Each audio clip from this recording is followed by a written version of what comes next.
tech is a little bit lost, and a lot of good people are questioning whether there's a way to do tech that furthers societal good that is kind of pro-social. You're listening to Unchecked, the podcast about the architecture of disinformation, with Dan Brown and Rachel Price.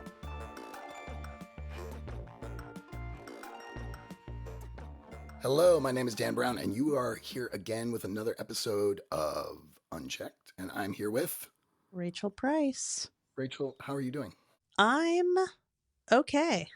That's as good as it gets. You know what? We have chosen probably not the happiest topic to cover in this podcast. Not necessarily the happiest, but definitely one of the most pervasive. There's a lot going on. Who are we talking to later?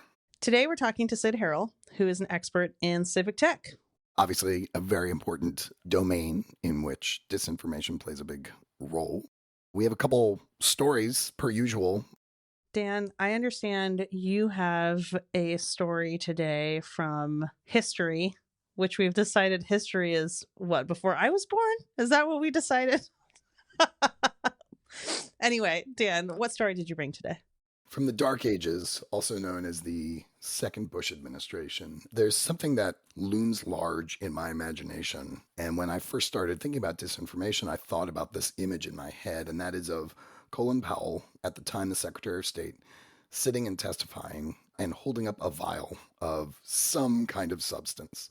And so because that looms large in my imagination, I connected very closely with disinformation because it's sort of since become clear that the whole campaign leading up to the U.S. invasion of Iraq was built on a structure of lies. I wanted to dig into that. I found this great Mother Jones article, we'll link it in the notes, about the events leading up to the invasion of Iraq. And the invasion happened in March 2003. 9/11 happened in 2001. I was 28 years old. My wife and I had been relatively recently married, about 3 or 4 years, and we were just sort of embarking on adulthood, embarking on this new life, and this kind of tragic, horrible event happened.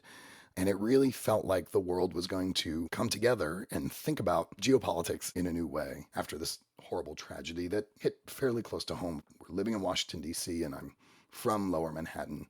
So all of these things were sort of looming large, and then this invasion happened and seemed to sort of take any goodwill that might have come from that and really made it fall apart.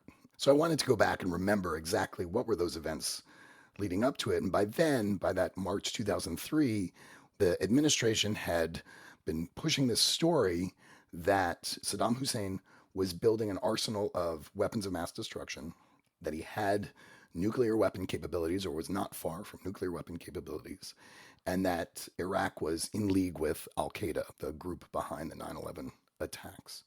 And it turns out that both of those things were complete lies, total lies. They used that as an impetus for war, for this invasion, cost thousands of American lives and 100,000 Iraqi lives. I mean, just one of the worst tragedies, all built on this house of cards.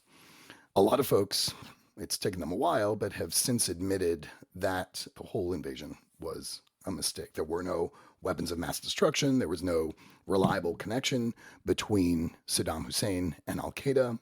What they have not admitted is that they were lying to the American people. What they have not admitted is that all of these things were lies. Instead, they've said they were dealing with faulty intelligence. But that in and of itself is a lie as well. It's become fairly clear, and it was clear at the time, that the intelligence community actually indicated that the things that the Bush administration were saying was not well supported by the intelligence. The equipment that they had acquired for nuclear capabilities could not be used to build nuclear weapons. There was this potential meeting between someone from Iraq and someone from Al-Qaeda, but there was not really a whole lot of evidence to support that meeting actually happened.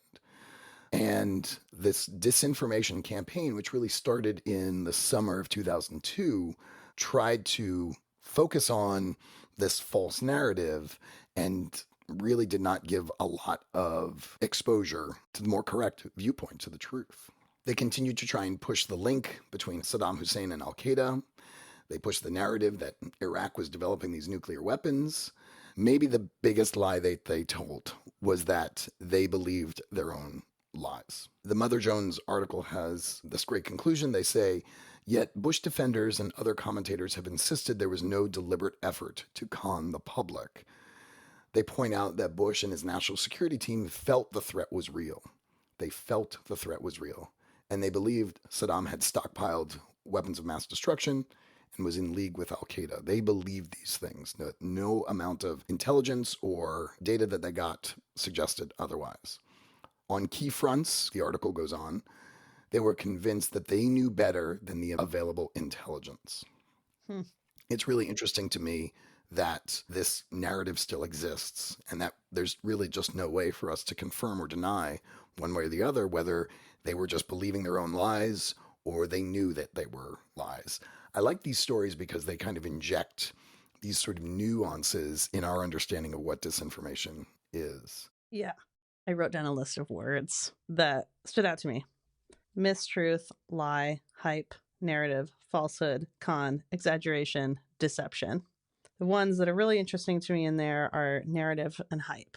And I think what this story is making me sit with is, first of all, like semantically, there's slight differences between all these words, but hype and narrative especially implies a context, like a weaving together of information. Some of that information might be factual, some of it may not, but this weaving together of information to explain a situation or reach a certain conclusion. And I don't know quite what to do with this yet, but it's kind of coming back to this idea of mis and disinformation being a verb and not a noun. Yeah. And there's movement, there's weaving happening, there's context. It's a road being traveled, not just a thing left to look at. One of the things I want to do at some point is try and tease out the distinction between hype and disinformation, because it's really interesting that you picked up on that. And I think you're trying to do the same thing that I was trying to do when I was reading this stuff, which is like, okay, I get this. They built up this network of lies over the course of a year, 6 months really, and use that as an impetus to commit essentially war crimes. Where's the information ecosystem? Like, what can I point to here as an information architect to help me understand what are the components at play that allow things like hype to proliferate? This reminded me so much of the 1918 flu, where the media, the mainstream media, was simply repeating the things that were said. They were carrying and amplifying the lies that were coming from the Bush administration, and not a lot from these other sources that were out there and that were part of the government. There's evidence that the media suppressed counterfactual information, and it's clear the media did not take a critical eye to the hype that the Bush administration was putting out. I found this other article from the Harvard Kennedy School. This sort of puts everything into context, and I really like this. They said that quote-unquote big lie, the one about the Iraq war, also wounded American democracy itself by exposing deformities in our political system that have since metastasized. The manipulative mendacity of our political leaders, the failures of the media system to inform Americans and foster public debate on the critical issue of the day, widespread public belief in manufactured delusions, a government that fails to respond to popular will, and deep inequities in who benefits and who suffers. There's so many places where this story can start. But it does feel like when we look at the big lie that we're dealing with today, there's so many similarities to the big lie that we were dealing with 25 years ago. All right, so why don't you bring us to the present? Tell us a more modern story of disinformation. Okay, so jumping to recent times, we're going to talk about everyone's favorite federal employees. Librarians? No. Okay. Everyone's second favorite federal employees, the National Park Service. Oh. In mid-March, ProPublica reported that National Park Service staff have received talking points ordering them to describe layoffs as, quote, workforce management actions. So instead of using normal human English to let visitors know why they can't have clean bathrooms, NPS staff are basically being asked to, in my opinion, mask the truth a little bit behind corporate jargon. From the article, a series of emails sent late last month to frontline staff at parks across the country provided rangers with instructions on how to describe the highly publicized staff cuts. Park leaders further instructed staff to avoid the word fired and not blame closures on staffing levels. I went through the article and I made a list of some other words, some other jargon that staff had been given according to this reporting. Attrition, workforce management actions, we heard that one. Prioritizing fiscal responsibility, staffing to meet the evolving needs of our visitors. And finally, they have a line that they're to ensure, quote, memorable and meaningful experiences for all. When I go to Yosemite, I really want to look around and just think, wow, they are really prioritizing fiscal responsibility. And the evolving needs of me.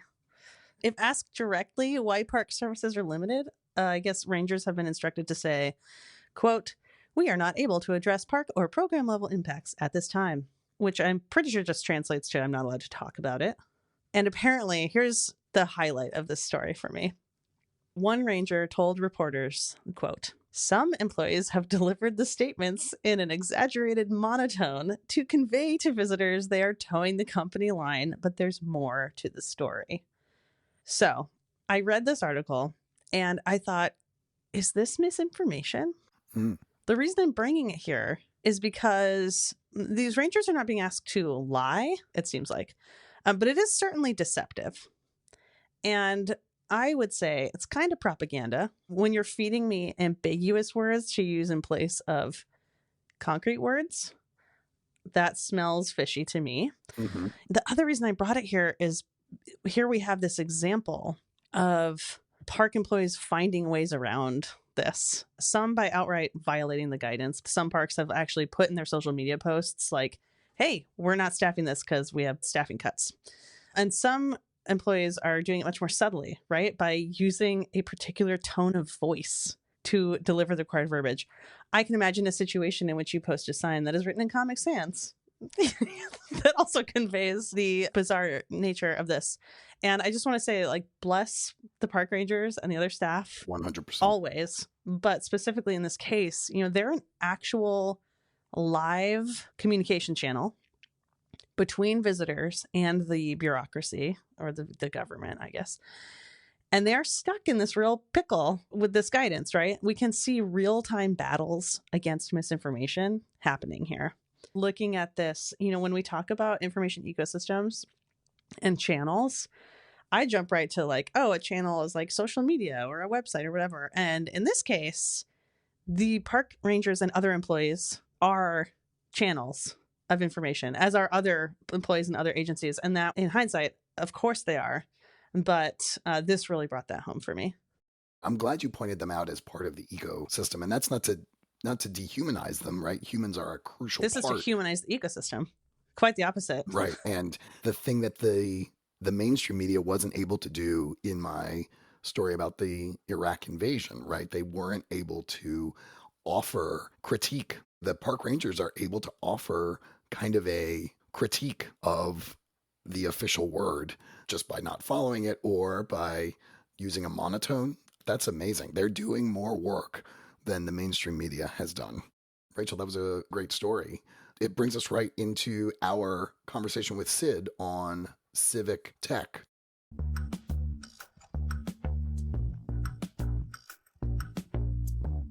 Today, Rachel and I have the privilege of talking to Cyd Harrell. Cyd is the author of the Civic Technologist's Practice Guide. Cyd, thank you so much for joining us. My pleasure. It's great to see you both. Cyd, can you tell us a little bit about what role does information play in your life or your job? Give us a little clue as to why you might be here.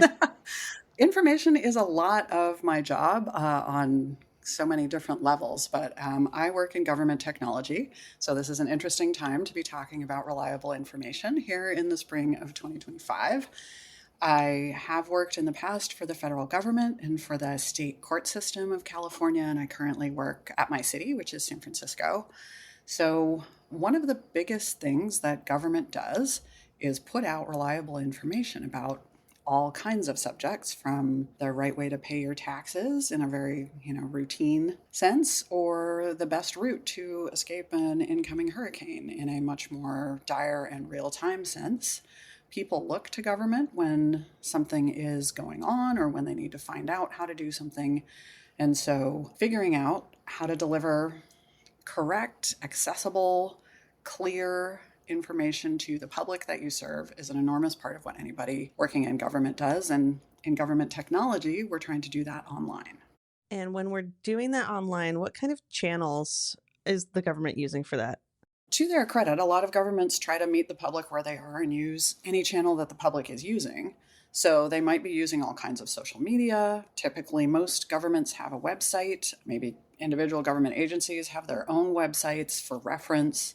In a real-time situation, they might be trying to use Facebook channels, Twitter channels, blue sky channels now. Governments are pretty responsive to changes in the ecosystem. I should mention the traditional ones too. The mayor might stand up and give a press conference to the local news. That might be carried on television. Things might go out via newspapers. You've mentioned two channels that caught my attention in particular: local news and Twitter X. I'm going to keep calling it Twitter. So this leads me to my next question. What happens when the channels break? I am not as knowledgeable about local news, but I was working in my current job when Twitter started to degrade as a reliable source of information, or some might say be taken down. It was fascinating to be there when the demise of verification started to happen. When Twitter verification became a paid service after the company was acquired back in the fall of 2023, initially there was just sort of consternation because verified government accounts, verified accounts for prominent people had been a piece of the ecosystem that people didn't really question. Pretty quickly, old Twitter had decided that an account from a local government was going to be verified. And what that did was protect it from impersonation. So that if you had an account that had a government name and had a check mark, you knew that that was reliable information. And the algorithm, in fact, would prioritize those accounts if there was some kind of real-time event happening. In San Francisco, we're always thinking about a weather event or an earthquake, unfortunately, a shooting, So when that stopped happening, what does that mean? And we have to stay there because people expect us to be there initially as a response. And then when you started to see those accounts not get the priority, and I think it was within a week or two that we started to see impersonating government accounts. So all of a sudden, you've got two accounts without any verification marker that are claiming to be the mayor of your city or the governor of your state or the emergency department.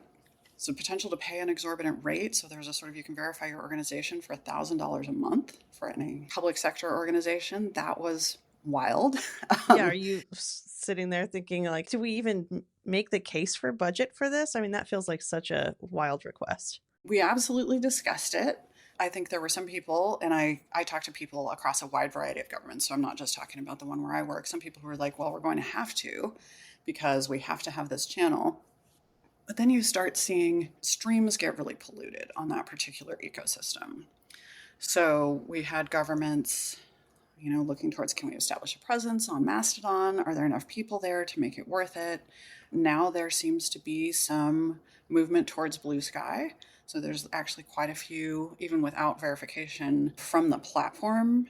There are official government accounts on Blue Sky, and you can verify to a URL on Blue Sky, so you can verify back to your .gov URL if you have one, which tells somebody that you're official.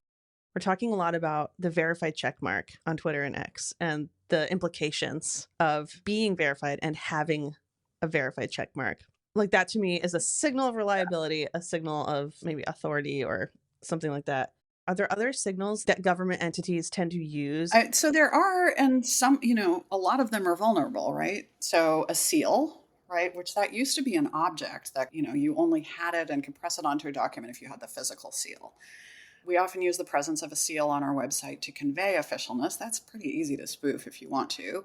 One of the other things we've been worrying about is deep fakes because, the presence of a known official at an event or speaking in their own voice is something that also helps people know that information is reliable. Setting can also be faked to a degree.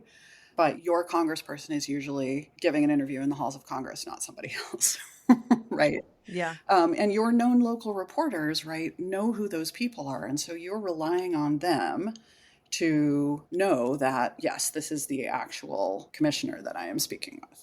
And then in the digital realm too, I think we talked previously about the .gov domain Yes, thank and you. the power we feel that has. It didn't seem like it 20 years ago, but now when we do studies of the public and how they understand whether a site is really a government site and really belongs to them, that .gov is really important. They may be annoyed with the information that's there because, let's face it, we're not perfect, but they recognize that they are at the actual site that is a government entity, and therefore they should be able to rely on the information there. Fascinating thing with what's going on at the federal level right now, where there are people doing what I would certainly call making information on a bunch of those .gov sites less reliable.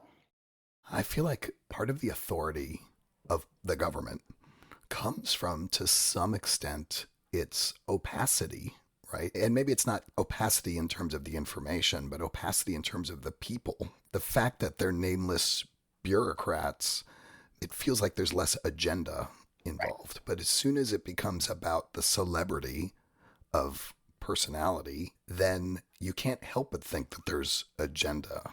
Does that sound right? I think it can. I mean, is it the faceless bureaucracy nature, or is it the kind of, in a metaphor, the white marble nature? I'm thinking about the difference between status and authority. I don't even know if authority is the right word, but like status and institutionality, Right. which seem to be getting confused these days. One you can purchase, one you earn. I've thought a lot about how to convey officiality online over the last dozen years when I've been working almost exclusively with governments. Gov.uk came out of the gate with this really excellent solution for the UK that works incredibly well. And trying to figure out an American officiality in the online space, especially because our federal government is not integrated nearly as tightly with our other levels of government as things are in a different system in the UK, is fascinatingly challenging. There is now a US web design system, so you have a pretty common look across a bunch of federal sites. Other sites can use that, but the government of California or San Francisco may or may not want to look exactly like the federal government. Local governments are things that people invest in a different way. They have a lot more touch points with the public. People interact with them more commonly. They feel more part of a local civic sphere that you participate in one way or another, along with local arts institutions, and that's quite different. So there's not one system of officiality. There are some common elements like those seals. We're all getting pushed to move on to a .gov domain if we're not there. And a lot of American governments were not on a .gov initially for reasons that are maybe too complicated to go into. As information architects, we think a lot about information signals.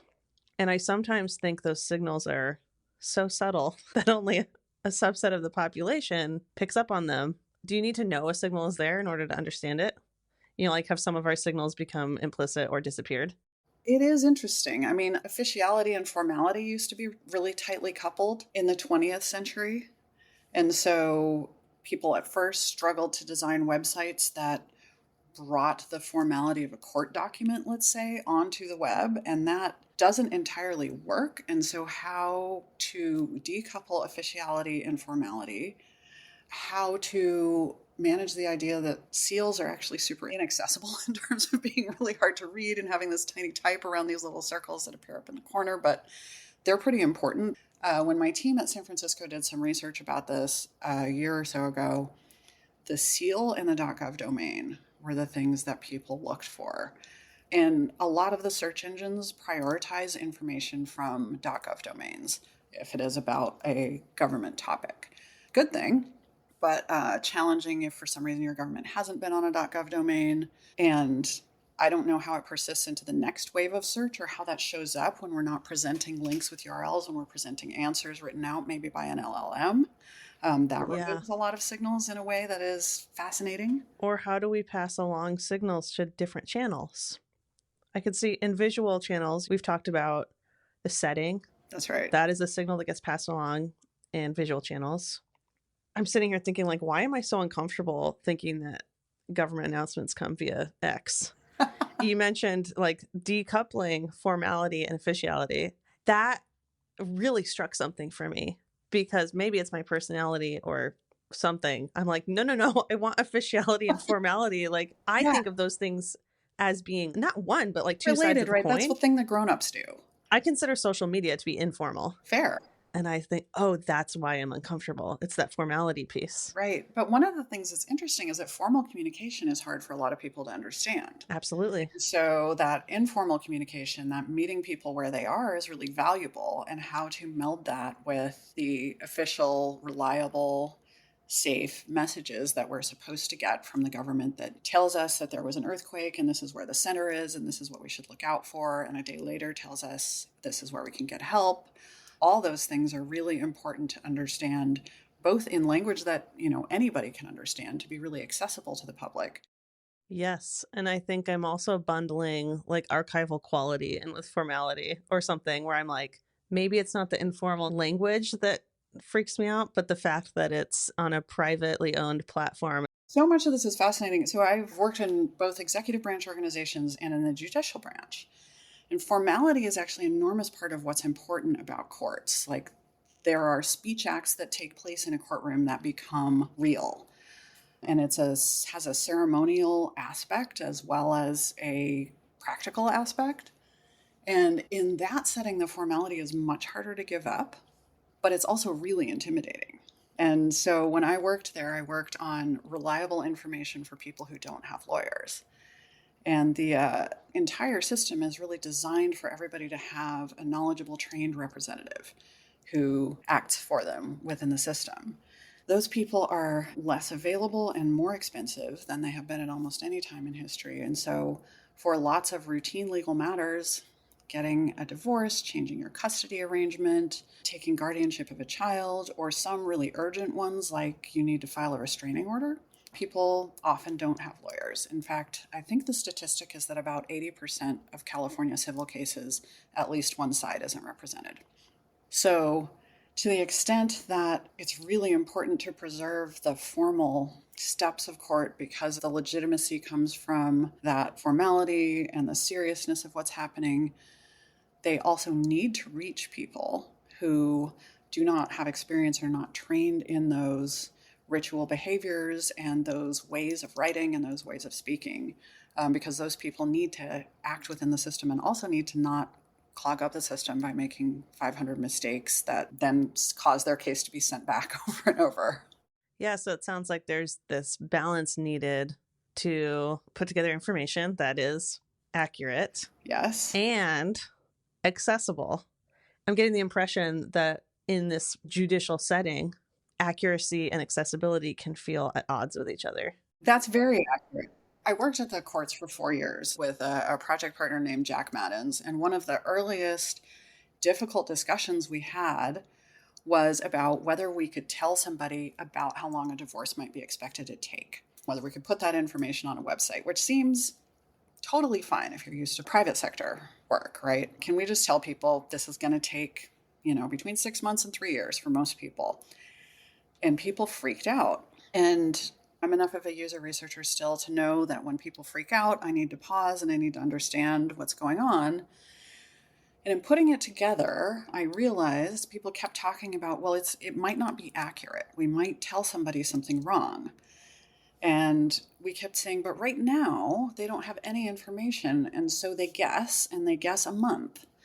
And that's not even possible. Like, it has to be at least 6 months by law. So what's happening right now is people are guessing and getting the wrong information. Can we give them approximate information to help them get closer? And the idea of approximate information was really, really uncomfortable for people trained in the legal system. And we've sort of figured out over time that accuracy is sort of one of the shining values held up, right? If you work in the law, being accurate in any statements to the court or to the judge is incredibly important to your professional life and reputation. And is accuracy like a binary? You either are accurate or you're not? Or is it a spectrum? What's tricky about it is it's almost an adversarial value in the end, because you're talking about, you want to make an accurate statement. That is one that your law professor or a judge or an opposing attorney can't poke holes in. So what people try to go for is precise and comprehensive, which tends to mean long and complex because it has to cover all the eventualities. And so when you deliver long and complex, precise, comprehensive information to a regular person who really just wants to get out of a marriage, or who's needing to have their partner not come home to the house because the partner hurt the kid yesterday, which are the stakes of things in court, they can't process that precise, comprehensive information with all its ifs and ands. And so we started talking about, what if the definition of accuracy was that somebody would take away an accurate impression?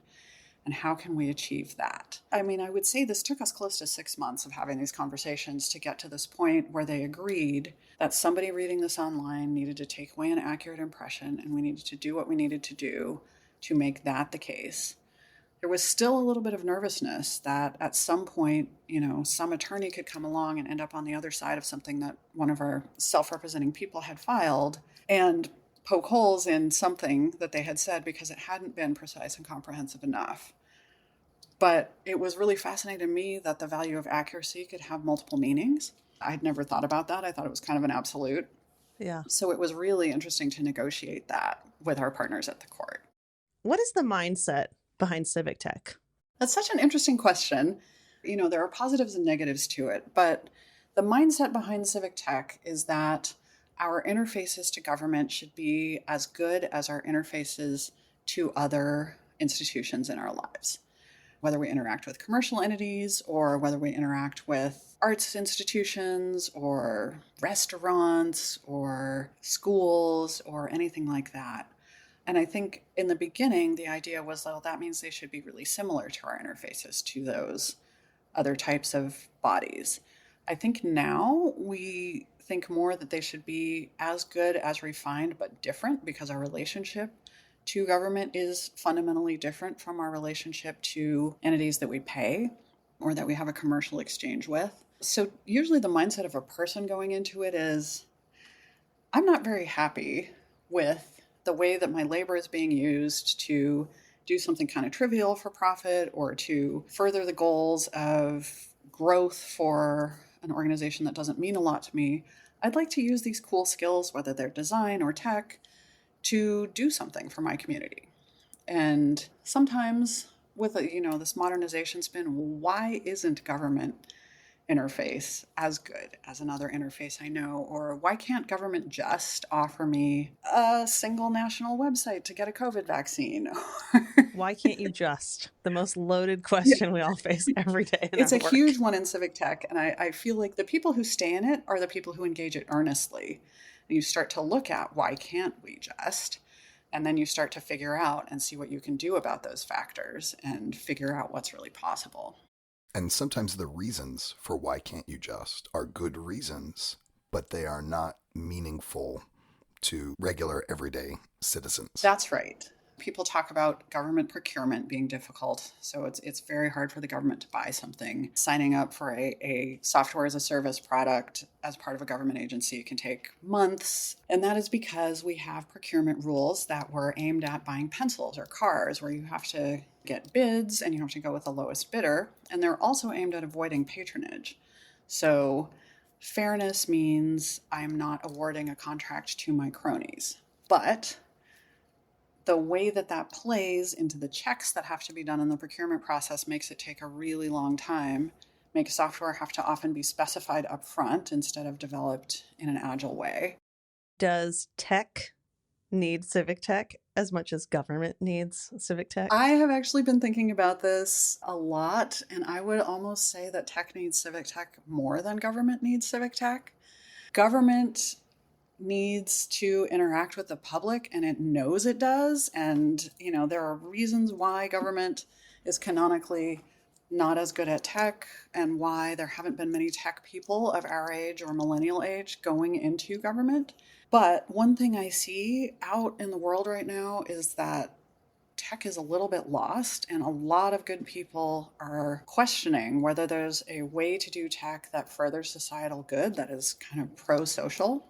I remember probably 10 years ago that Danielle Leong had this great blog called Consensual Tech. What could a technology that is supportive, consensual, that treats people with respect, that respects people's agency?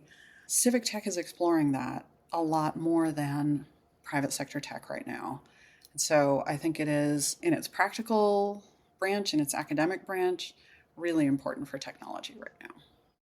I've been highlighting some of the keywords that you've been bringing up, Cyd, like accuracy, precise, comprehensive, formality, officiality.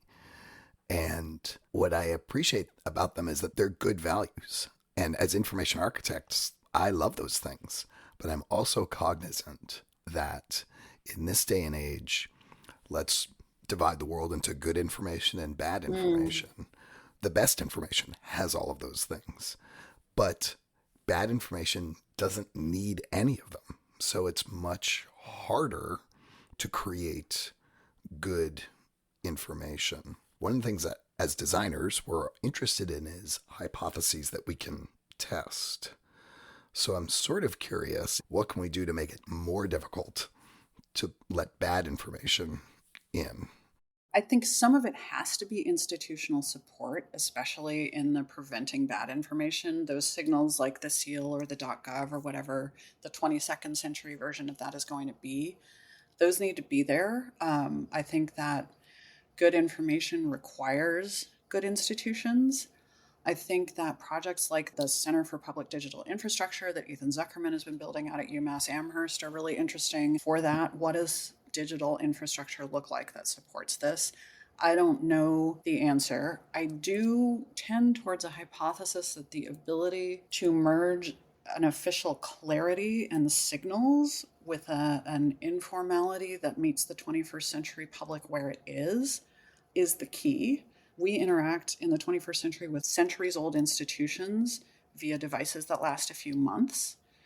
And that puts you in multiple different pace layers, right, in trying to square this circle. But that is my hypothesis, is really finding our way to where people are, giving them calm, simple statements, finding a digital design language that is different but as refined as the private sector for profit digital design language. Those are the things that we need to do. I have such a good example of official but informal. Oh, It is my favorite piece of civic tech that I participate in. oh, I love this. Where I live is not a municipality. The county government is like the closest thing to a municipality. And if trash collection is delayed for any reason, I get a text message.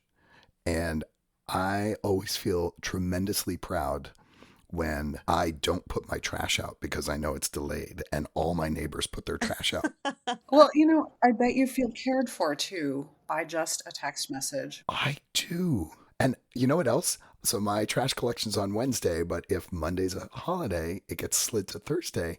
And it gets slid a lot because they're federal holidays. And I'm proud that the county observes all these federal holidays and gives the sanitation workers the day off. So this is an incredible example, Dan, because it's a little thing, but it encapsulates a lot. It's giving you a feeling of belonging, not just to your county, but Yep. to the federal government that has these holidays. It's telling you that you're cared for. It's telling you that you can take an action to preserve the civic sphere by putting your trash out at the right time.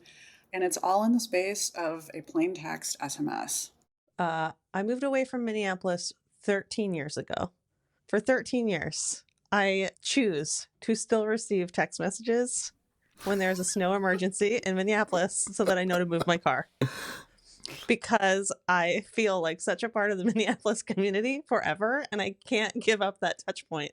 I love that. Those little touch points are what I'm talking about with informality and officiality. Now, that would be easy to spoof. Yes. You get bad texts all the time, and the degradation of the text ecosystem is one of the fascinating things about this moment. But I'm so glad you told that story, Dan, because it's exactly the kind of thing that excites civic technologists. Cyd, thank you so much. This was a delight. We're so glad you could join us today. Thank you so much for having me. I really enjoyed this conversation.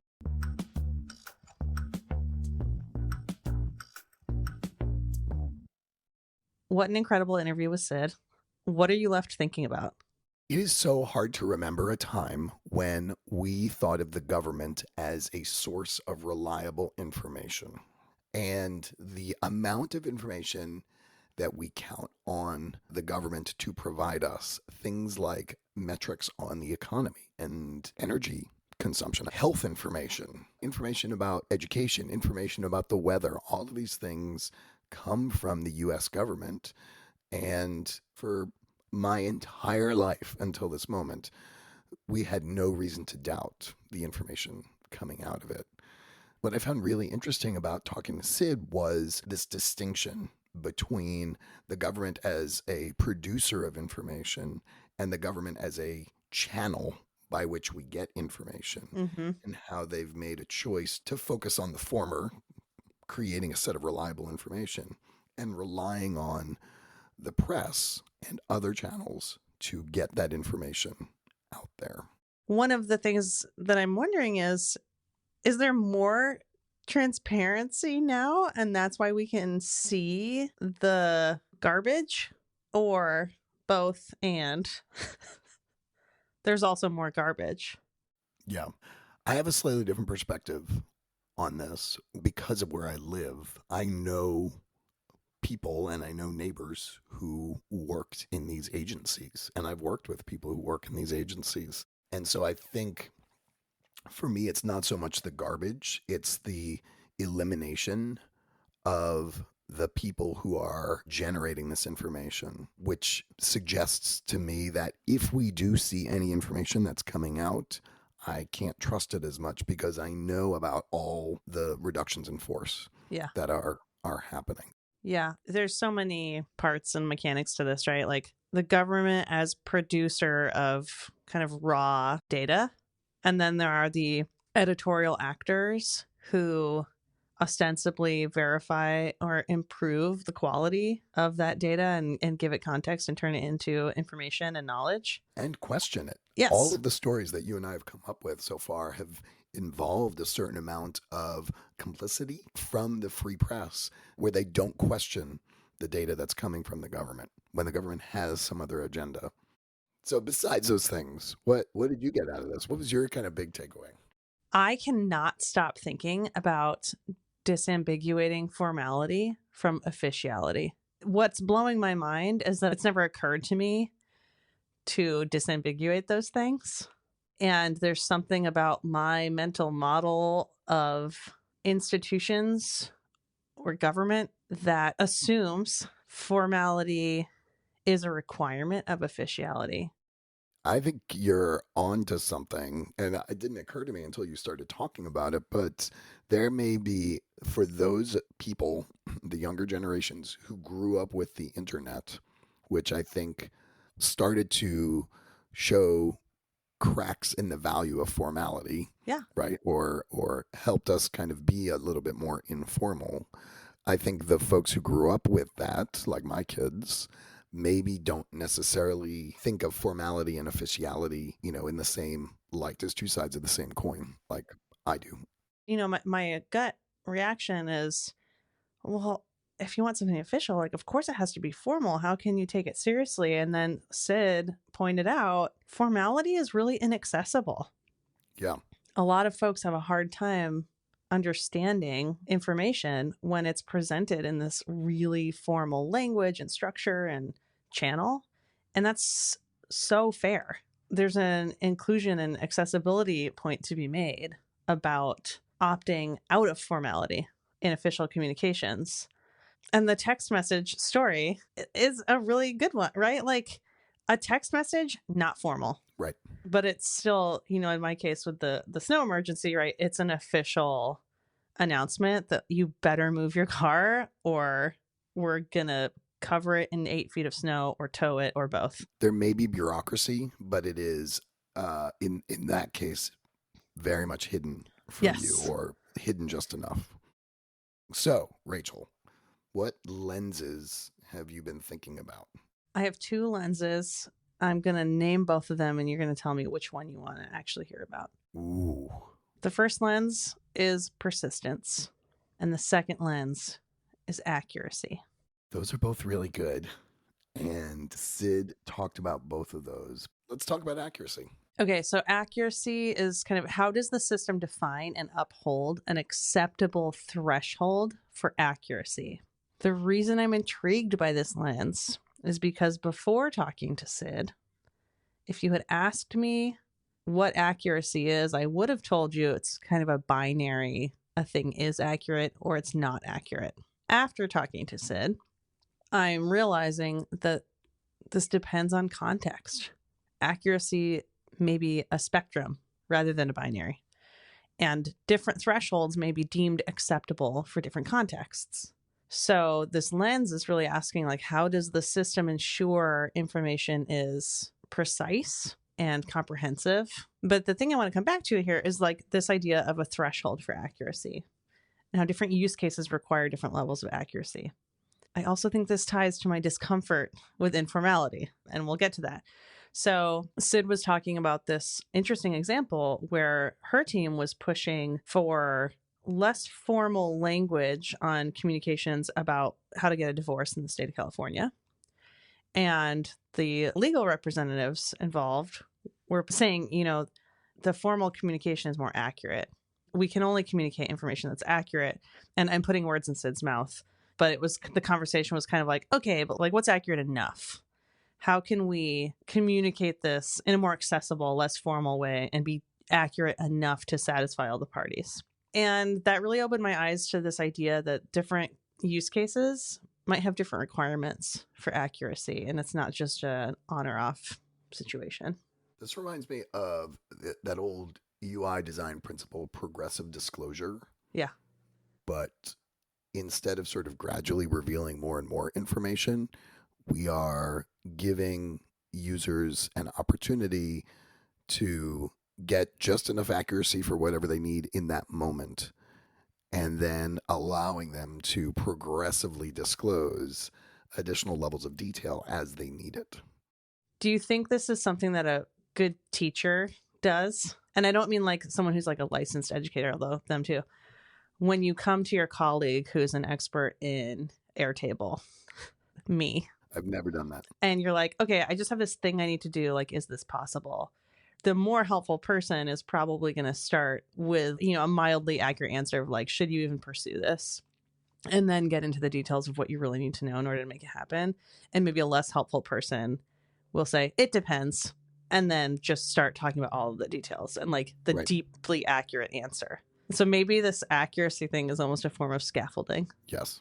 And, I'm thinking of an example where this isn't always working very well today. And I would say generative AI answers on search tools, they don't clearly signal the accuracy and the scaffolding going on.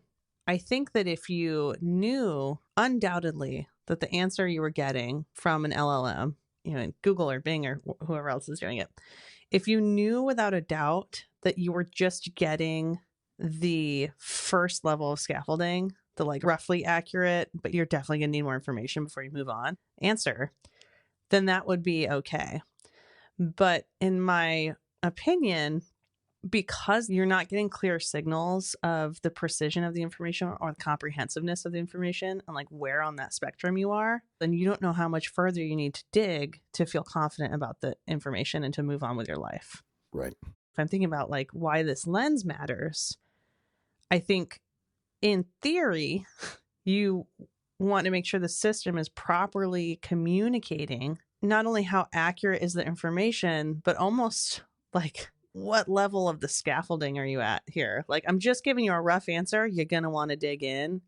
Or here is the complete, absolute, comprehensive final answer with every detail you need to know and everything in between. I just want to say out loud, you and I are collecting lots of different lenses as we listen to these conversations and brainstorm about it. I'm looking at our Airtable now. We've done 2 episodes and we have 27 lenses. Now, that's just first drafts. So I do think we need to like normalize. But yes, these conversations already have led us to digging up new ways of looking at the work that we do. I think what we should do is in the show notes kind of put all 4 of these lenses that we're mentioning. Yeah. Right. And we're only talking about 2 of them. So the 2 that I got excited about, one I called interface and the other I called accountability. Which one of these would you like me to talk about and why is it accountability? It could be either one. I wanted accountability. And I'll be honest with you, I don't know that this one came directly out of our conversation with Cyd, though it's definitely related to that.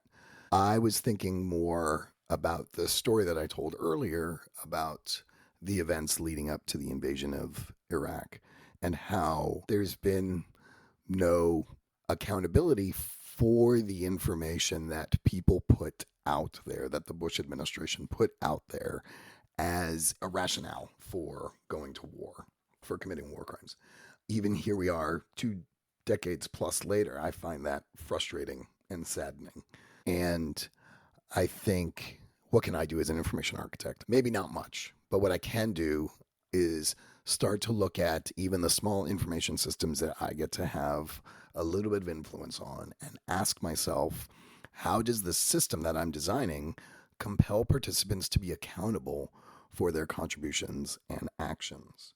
It's a really easy question to ask, but as we've seen in social media, it is very, very, very hard to answer this question in a productive way. On the one hand, we sort of can compel people to use their real identities when they're posting stuff. And then we get into the definition of what a real identity is. And that opens up sort of lots of complicated things. We can create mechanisms for other people to respond to, Not only respond, but see what you've actually done. see what you've done. And then other people can hold an author accountable on social media by blocking them or what have you, reporting them. But my sense of it is that all of this stuff has been added after the fact, and that a system had not been designed from the outset to ensure a level of accountability. It's also easy to look at a story like the weapons of mass destruction and wonder what role the media needed to play there. And in that information ecosystem, the media really did need to play the role of holding the folks who are putting out this information more accountable than they did.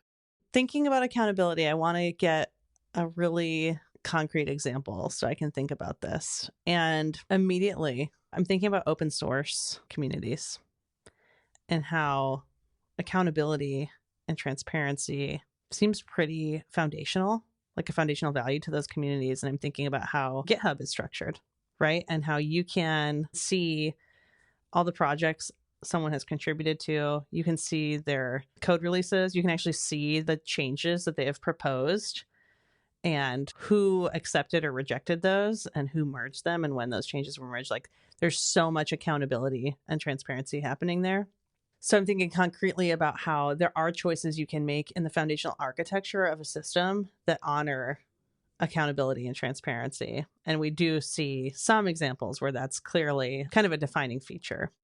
And it may not have been GitHub's intent to make people accountable. That's true. I do think we can say that transparency is necessary for accountability. That seems a straight line that we can draw.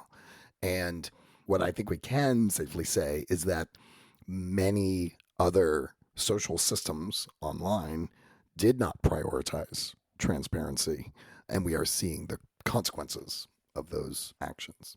What's the difference between transparency and accountability? Is accountability meaning like you pay for your actions?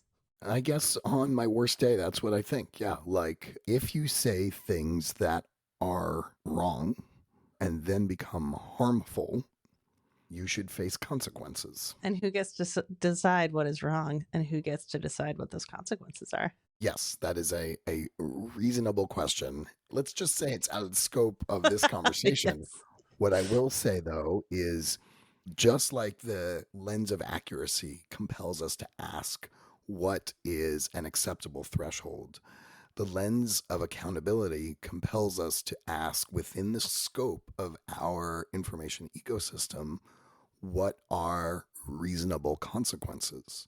I've done a lot of work in safety in games, in like online games. And there are very punitive things that you can do in an online game space, like ban someone forever or for a certain period of time. And they're real questions. Is that a meaningful way of enforcing accountability for your actions? I'm banning myself from the internet for now. We're on a Friday today, so maybe a weekend internet ban Yeah. is worthwhile. Rachel, that was great. We are interested in talking to experts on different domains and potentially the use of disinformation in those domains. If you have anyone in mind or you think you are someone who has something to say about disinformation, we would love to talk to you. Drop us a line.